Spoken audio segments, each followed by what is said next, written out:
Mr. Governor, thank you so much for talking to Al Jazeera. I think it's safe to say that you are at the moment one of the most controversial political leaders in Indonesia. There were hundreds of thousands of people demonstrating against you. In the 20 years that I've been in Indonesia, I've never seen those big demonstrations. What do you want to say to the people, all these people who were angry and who were protesting against you? Saya kira situasi sudah berubah ya. Karena rata-rata waktu itu kan mereka hanya melihat potongan dari, saya berbicara 6.000 detik lebih. Yang disebarkan lewat WA grup itu, WhatsApp grup, hanya 13 detik. Tentu informasi yang diterima dari 13 detik berbeda dengan yang kita bicara 6.000 detik lebih. Can you explain to us why did you refer to Al-Maida in this context? Nah, dalam konteks itu sebetulnya kalau kita lihat dari atas, saya berbicara program. Nah, saya punya pengalaman, biasanya orang-orang di pulau itu hatinya tulus. Nah, saya bingung kenapa dari tahun 2014 hanya dapat 1 yang ikut program, 2015 hanya 1. Nah, makanya waktu itu saya mulai merasa ini pengalaman saya di Bangka Belitung dulu. Dulu minta maaf kepada saya, tidak memilih saya. Karena menurut ajarannya melalui surat Al-Maidah, itu tidak boleh menjadikan Nasrani, saya Kristen, sebagai pemimpin. That this was being used by your political opponents. Tahun 2007, Gus Dur, Abdurrahman Wahid, presiden kami yang keempat, itu jelas mengatakan kepada saya, Al-Maidah ini tidak ada hubungannya dengan pilkada sebetulnya. Dan dimaksud Al-Maidah juga sebetulnya wali, pelindung. Ya tentu saya percaya sama Gus Dur dong, seorang kiai. Terus teman-teman saya mengatakan, kecuali kita milih pemimpin agama. Ini kan administrator, pelayan gubernur itu. As you said, you're a Christian. Talking about Quranic verses, isn't that considered too sensitive in a country where the majority is Muslim? Saya kira kita sudah sering sebutkan itu. Bahkan saya sudah terbitkan buku tahun 2008. Itu jadi sangat laku, bestseller. Jual buku itu tidak ada yang mempersoalkan. Bagi saya ini kebetulan mendekati Your book was about the Quran. Iya, resmi, dan buku itu tidak pernah dilarang untuk diterbitkan. Dan nggak ada yang baca. Saya juga sering sampaikan di dalam rapat, di dalam itu. Ini kan menjelang pilkada saja, karena ada Buniyani yang mengambil 13 disebarkan sebetulnya. Dan pelapornya juga semua orang-orang yang ada hubungan satu sama lain. Nah, coba kalau saya tidak ikut pilkada, tidak ada masalah ini. You have apologized several times, right, for what you said. Why did you apologize? Ya, ini sopannya bangsa Indonesia ya seperti itu. Kalau saya mau lewat depan Anda juga saya apologize, saya mau lewat di depan Anda. Nah, saya minta maaf karena masalah ini membuat nasional jadi begitu gaduh. But do you regret it? Oh enggak, aku nggak pernah regret. Ya kalau kamu ulang lagi di Pulau Seribu, saya akan mengatakan yang sama persis. Karena saya tidak ada niat menghina atau menista agama Islam. So now you're on trial for blasphemy and you're facing 5 years in prison. Since the 1990s, 130 people have been brought to court for blasphemy. Most of them have been convicted. Do you think it's fair to use the blasphemy law in this context against you? Saya tidak tahu, kita hanya taat hukum saja. Kalau memang hukumnya mengatakan begitu, kita ikut saja. Yang pasti, kita sadar di bawah PBB, Persatuan Bangsa-Bangsa, sudah 2/3 negara tidak menganut lagi hukum tentang penistaan penodaan agama sebetulnya. Tapi kalau negara kami masih menganut, ya saya harus taat. Ya kan? Tapi bagi saya, ini ada sejarah untuk bangsa ini. Apakah akan membangun bangsa ini di atas fondasi Pancasila dan Undang-Undang Dasar 45, termasuk NKRI dan Bhinneka Tunggal Ika? Ya, saya bersyukur kalau sejarah memilih saya untuk di posisi seperti hari ini. Karena seorang Ahok, semua orang harus rethinking about Pancasila, reinventing Pancasila. Ini menarik. Kita mau Pancasila atau mau ganti ideologi? But you say history has chosen you to be in this position right now? Ya. Why? Ya, kalau ke orang Indonesia suka percaya bilang takdir. Ya kan, saya tidak ada niat menista agama Islam. Rekam jejak saya jelas, saya baik dengan orang Islam, saya punya saudara keluarga Islam. Bagaimana saya bisa menghina Islam? Saya sekolah SD SMP belajar agama Islam. Saya mengerti ajaran agama Islam, saya belajar. Kenapa saya harus menghina agama Islam? Many people say your worst enemy, even your friends tell me this, your worst enemy is your own mouth. You're considered very blunt, very un-Indonesian blunt. You have basically said Christianity is a silly religion. You have been swearing very bad words on live television. Do you feel that you actually offend a lot of people here in Indonesia by your style, by the way you express yourself? Ya tergantung gitu loh. Menurut saya memang sebagai pejabat publik kita tidak perlu bicara yang kasar. Tapi anything else ketika that is mengatakan bad. sebuah kotoran, di kampung saya biasa menyebut itu. Tapi now you're the Nah, governor di sini of the tidak bisa capital. kan? Ya sudah, makanya karena Anda menuntut seperti itu, saya sebagai pelayan yang baik, kalau tuannya ingin saya tidak melakukan itu, saya tidak lakukan. Are you aware that you create a lot of enemies because of that? Enggak juga. Kalau bilang create all enemy, saya juga nggak punya pendukung dong. Persoalannya memang saya kadang-kadang lupa saya pejabat publik. Karena saya hanya merasa saya aktivis yang bekerja, menolong rakyat.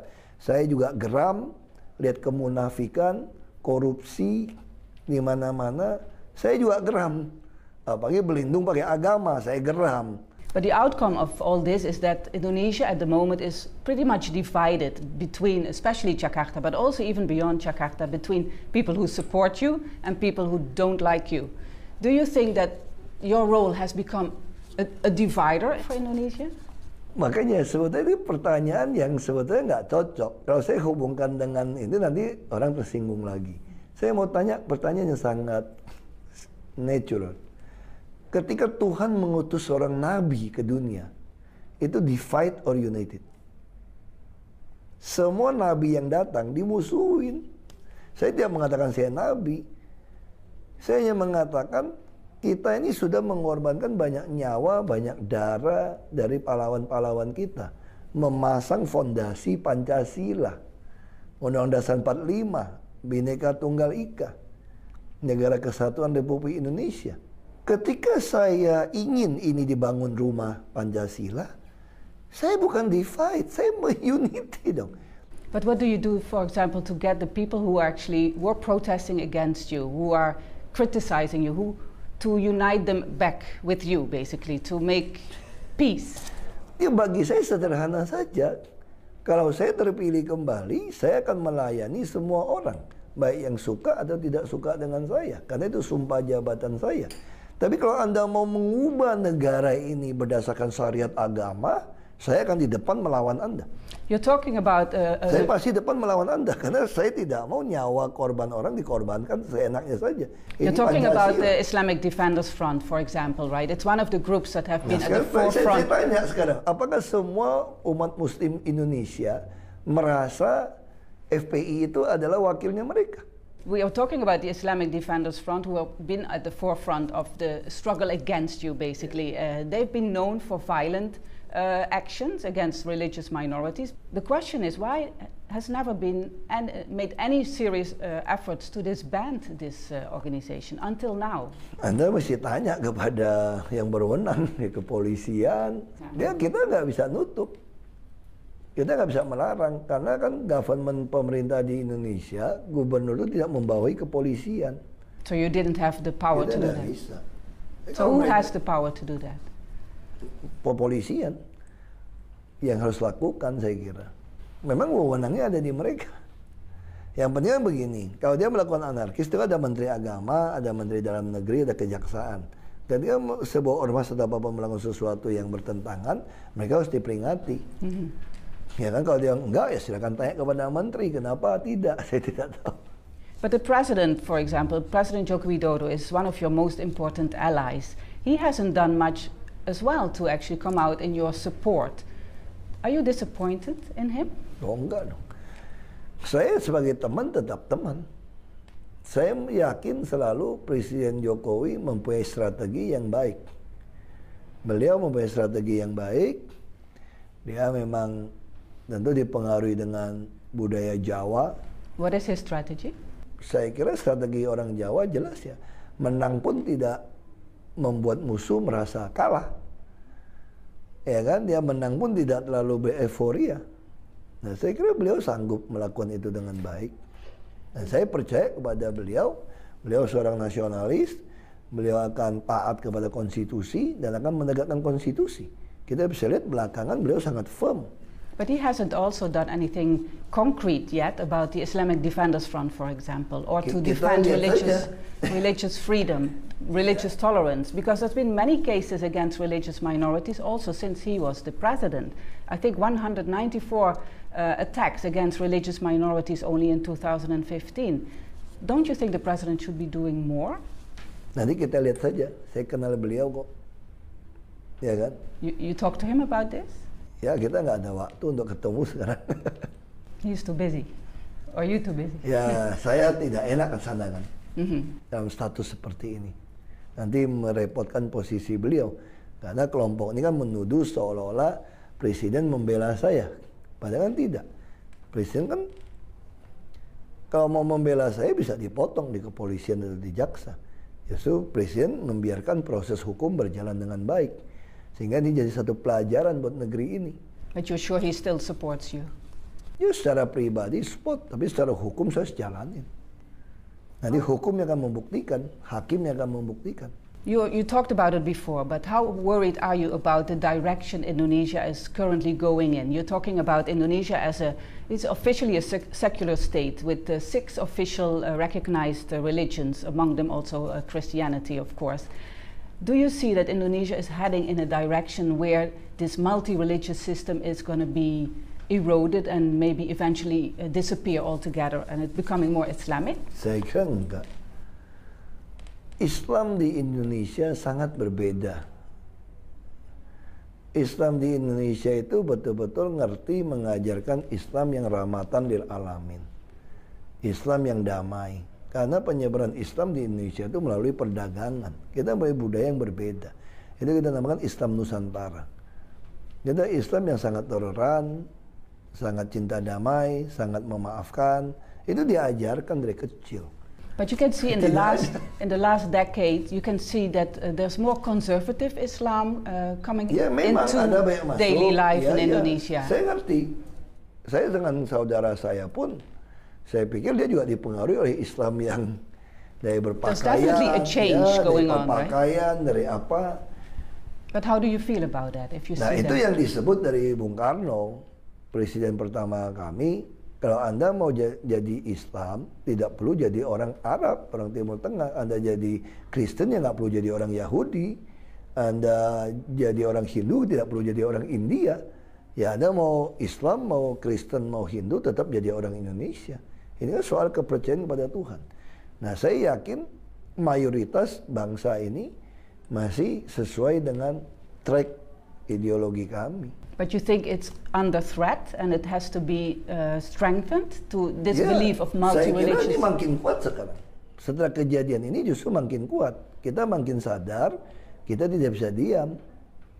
Bahwa ketika para pahlawan sudah mengorbankan nyawa untuk dirikan fondasi ini, kami nggak boleh diam ketika ada orang mau membongkar-bongkar fondasi. Kami harus berani juga untuk melawan. What can you do against it? What do you mean by not staying silent? What do you? Ya kita suarakan bahwa kita negara Pancasila, kita negara yang sangat toleran. Kita kelompok-kelompok agama pun menyampaikan tidak ada ajaran agama yang ngajarin bunuh orang, mau gantung orang, seperti yang diteriakkan gitu loh. Itu ajaran agama mana? Because personally, you are also a Christian. You're a minority in this country. How is it like at the moment to be a Christian in Indonesia? Saya tidak pernah merasa sebagai minoritas. Makanya waktu saya memulai jadi bupati di Belitung Timur, 93% Muslim. Dan kursi parlemen, DPRD dikuasai 55% fraksi Partai Islam. Kenapa saya berani mencalonkan diri jadi bupati? Karena saya yakin bangsa kami, ada rakyat itu mengerti tentang karakter yang teruji.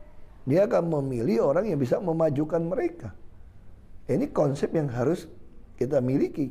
Waktu mereka memilih saya tanya, ada satu Ustadz, kenapa pilih Ahok?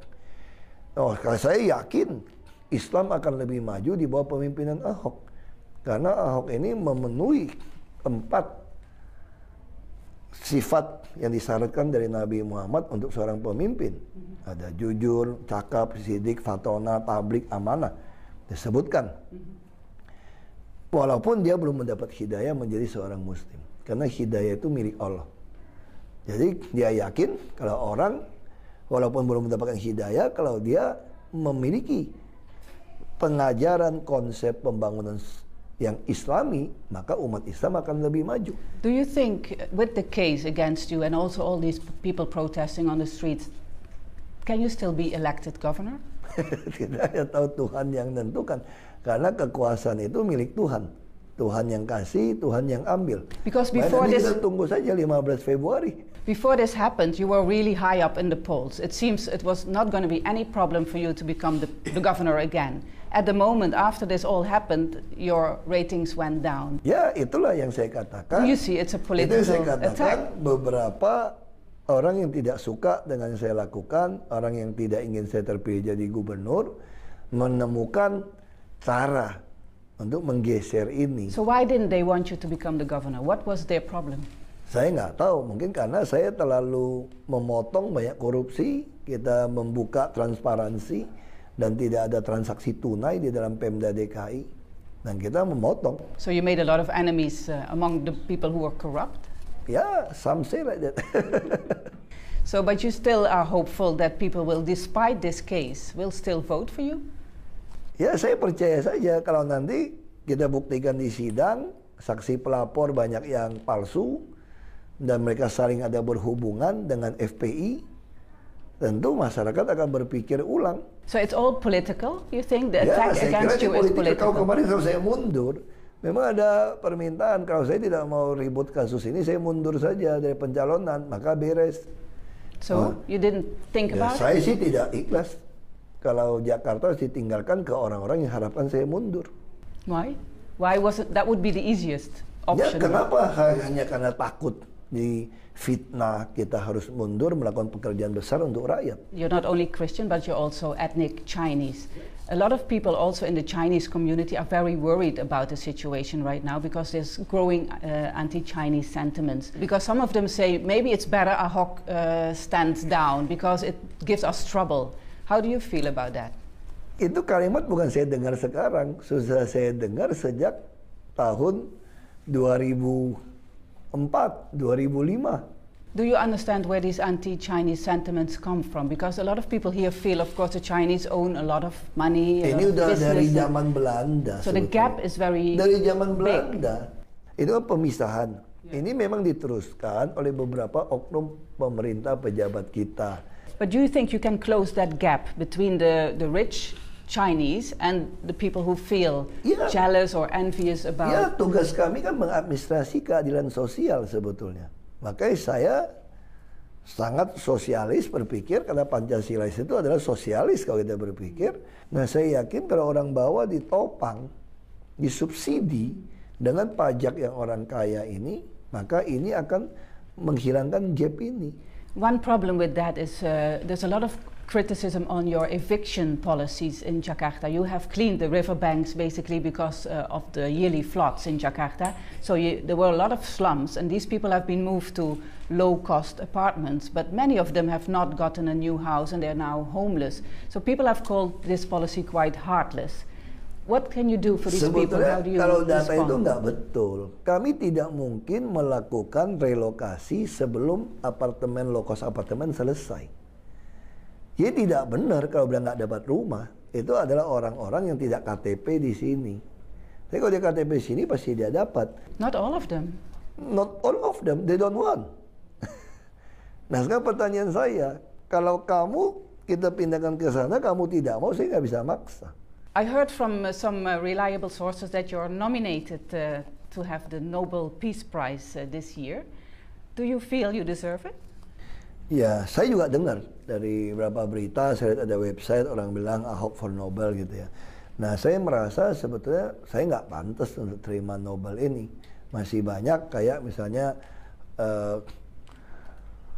Pak Syafi'i Ma'arif, yang bekas yang Ma'arif Institute, masih ada Gus Dur sebetulnya. You mean Islamic leaders in Indonesia? Jadi masih banyak sekali leader-leader yang menunjukkan pluralisme untuk memperjuangkan, misalnya Ibu Megawati, ya kan, kita lihat juga ada banyaklah pemimpin partai kita yang memperjuangkan itu semua. Ya, so you're not the right person, you think?